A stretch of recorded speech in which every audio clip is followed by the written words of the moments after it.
Hey guys, welcome back to my channel. My name is Olivia. Everybody calls me Liv, middle name Alene, Liv Alene. In today's video, I'm telling you guys my experience on how I became a certified phlebotomist. I wrote down a few questions on my notes. That's what I'm going to be looking at the entire time. I decided that I'm going to make two parts to this. The first part I'm going to make is about my experience with the course, the cost, how long it took me, what is a phlebotomist, and why I chose to become a phlebotomist.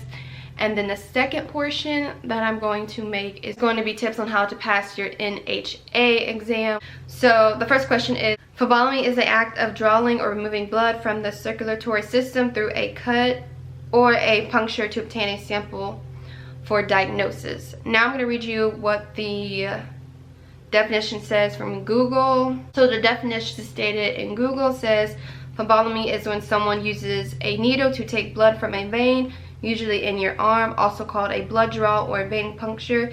It's an important tool for diagnosing many medical conditions. Usually the blood is sent to the laboratory for testing. So whichever definition helps you out better to understand what a phlebotomy is. I didn't know anything until I was scrolling one day on TikTok and saw that you could start your medical journey by just getting certified in phlebotomy.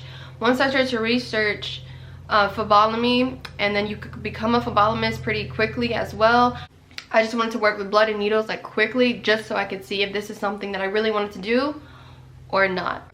I kind of already talked about like why phlebotomy. I just really wanted to get my foot into the door into the medical field because I haven't. The only thing I've actually done is become CPR certified, but that was like 2 or 3 years ago. I know you have to renew it every time depending on the due date, and it's probably time for me to renew it. Where to find phlebotomy courses in your area. So right when I found that TikTok, I was scrolling through the comments and they were telling me to go to Scrubs, which Scrubs is a different thing, which I don't think I'm going to talk about in this video. I may talk about in the next, well no, because the next video is the tips only. Okay, so everybody was telling me to look at, I think it's called American Scrubs, or it's just called Scrubs, and that has some of the volunteer work that you could do, but that's not really what I was looking for. So I kind of just typed in phlebotomy in my area. That's literally what I did. Oh, I just touched my industrial. Yo, I did so good too without touching it off. That kind of hurt. Actually, let me backtrack. One of my friends, when I saw the TikTok, I saved it, and then I forgot about it for like 2 or 3 weeks until one of my other friends, she said she was in the course, a phlebotomy course, and she's like, yeah, it's really good. You draw blood, you get to know like all the veins and the order of the draw. And I was like, oh, so where do you go? And she sent me where she went, and then I was like, okay, it's nearby, it's affordable, so let me just go ahead and do it. So the course that I chose to do was 4 weeks, or was it 3 weeks? Oh, I'm sorry. So it was 3 weeks. They had 2 weeks. They had at least 6 weeks, 2 weeks, 8 weeks. The course that I chose was only 3 weeks, Monday through Thursday, from 9 to 1. And it was really, really good too. But the only thing is, in that short of time, that's a short period of time to become a phlebotomist. So you literally had to study every single day. So I would highly recommend trying to take this course in the fall or the springtime. Therefore, you have a chance to get a job as a phlebotomist in the summer. The only thing with me is, since I had my finals that last week in May or whatever, that was the same week as the phlebotomist, which was a 4-week course, started. And I knew my schedules could not line up with me taking finals and trying to start the course. It just wouldn't. It was going to clash. So I decided just to hold off and wait until the summer, which I did. I'm really happy about. And in 3 weeks, it goes by extremely fast. And you don't think it will, but it's extremely, extremely fast, especially with all the information that you're learning. So you literally have to be on top of your game. So that being said as well, if you're taking summer classes and you have a job, you really have to be strict with your time management.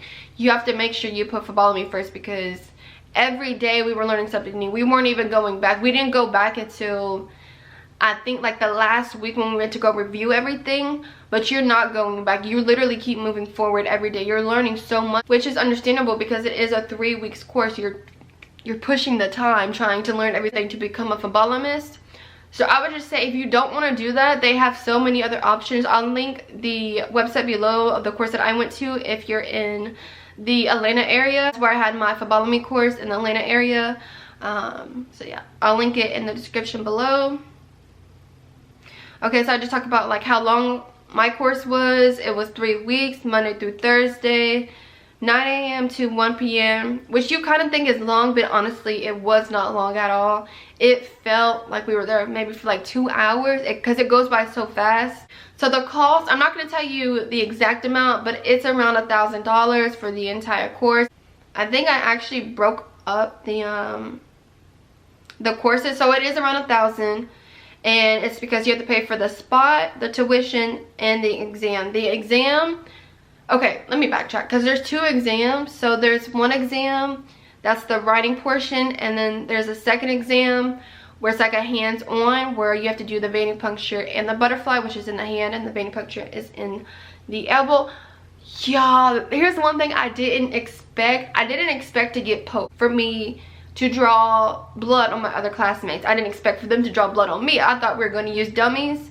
No. So that's one thing I would say. If you're scared of needles, this may not be the course for you. Maybe if there's a different course who just use dummies instead of the actual person. My expectation for the course was we were going to use dummies. We weren't going to use each other, but it turned out we were using each other. I'm kind of going off topic, but let me just rant. This was the first week, and it was the second day. The second day is when we started to draw blood, and I was the first person, and I was so nervous. I had to draw on my partner, and I couldn't find the vein. I was like, where's the vein? Because I finally got it, but I was very, very nervous, and we just went. It was literally, it's rapid pace, very, very fast. So it's like you go, go, go. The third or second day, we were drawing blood on one another, and from that day to the last day, we were drawing blood from one another. So just be mindful that, like, you're gonna get sticked. You're gonna get sticked a lot, at least 5 times. 5 times? Yeah, 5 times. So it's gonna be a prick in the finger, the butterfly, and the vein puncture. So not every day 5 times, but you're gonna get poked every day.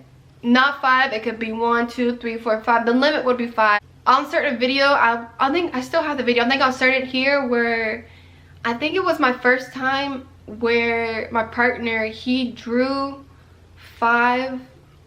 Did he? No, he drew 4, and then I had to prick myself.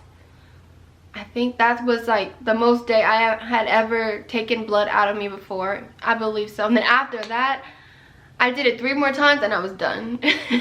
Because we had some days where we could, you know, just sit out, and I didn't want to sit out too much. I only sat out 1 time because I just needed a break. I'm anemic, so I don't really have a lot of blood out of me, and it's really hard for someone to find the vein. So every time people were trying to find the vein, they took like at least 10 to 15 minutes trying to find my vein. And when they did find it, no blood came out, and our instructor, she wanted the blood to come out. We had to keep, you know, trying to poke around, trying to find a vein, and it was just a lot. I felt very, very weak at that moment too, but that's besides the point. But I'm just giving you a heads up. So what's provided is the textbook, which I do have. So the course that I went to, they provided this textbook. Oh, sorry, there's a little glare. Let's see. But this is the textbook. So every day we would read for at least like 2 hours or whatever, and then we would do the vein puncture, the butterfly. We would go over all the procedures and all that we had to do. And then my instructor would tell us to read that night and study for the quiz that we had to take in the morning. So it was like repetitive. The second to last day and the last day were the 2 exams, which was the hands-on exam, and then it was a written exam. Okay, so there was 12 students overall, and because of COVID, we were social distancing. So there was 1 table, 2 table, 3 table. There was tables everywhere, but only 1 person could sit at that 1 table, which is understandable. There was 12 students in the class, and I can really say I'm kind of grateful because I felt like my class kind of connected. Like, we just had so many personalities, and we just connected as one. So I was very, very grateful for that. I was kind of nervous too, because you just don't know, especially with COVID happening. You know, a lot of people didn't really have that interaction that whole year, so it's just like and it's kind of nervous too, trying to meeting new people for the first time. But we actually clicked off the bat, and especially with my instructor as well. We were all just, I don't know, it felt like we knew each other, if that made sense. And none of us knew each other. So it was just, it felt really nice too. Connection with everybody, like nobody's negative. Everybody's just excited to be there, excited to learn, wanting to learn. Then you're gonna do well. Not saying that you won't do well, but it's just, it balances out, because it's like you're nervous too, but then those people are there with you. They're nervous as well, so you're like nervous together. That's kind of what I'm trying to tie into. So with that being said, you know, with everybody kind of connecting with one each other, it literally made the course 10 times better. Of course I was stressed here and there, because you literally, you have so much information to learn in the span of 3 weeks. But then you also have those people with you, so it's like you're doing it together, so you don't feel alone. If you have any questions about why I chose phlebotomy, what is a phlebotomist, how to get certified, or whatever, please leave them in comments below. I still don't know what I want to do. I still don't know if I even want to go to medical school, and I just felt like this was a better way to see, okay, if this is something that I want to do, or this is not something I want to do, you know what I mean? Oh, I forgot to mention, the course that I went to, the scrubs were not provided. I had to provide the scrubs myself. Scrubs are expensive. I didn't know they were that expensive. So that's it, why I chose to become a phlebotomist. The cost of a phlebotomy course, what is phlebotomy, if you guys didn't know. I really would look into phlebotomy just because it's something that deals with needles, it deals with blood, it deals with interaction with patients. I feel like it's such a strong base to have trying to get a foot into the medical field. If a CRN or an RN or a medical assistant is not something that you're looking for, I would highly recommend looking into a phlebotomist course so you could become a phlebotomist. Literally, a phlebotomist is just a foundation. Phlebotomists can work in-house patients, out-house patients. They can travel. I believe the traveling phlebotomists make a lot of money, if I'm not mistaken. It only took me 3 weeks to become a certified phlebotomist, so I recommend that you look into becoming a phlebotomist. Alrighty guys, if you have any questions, please leave them in the comments below. Bye.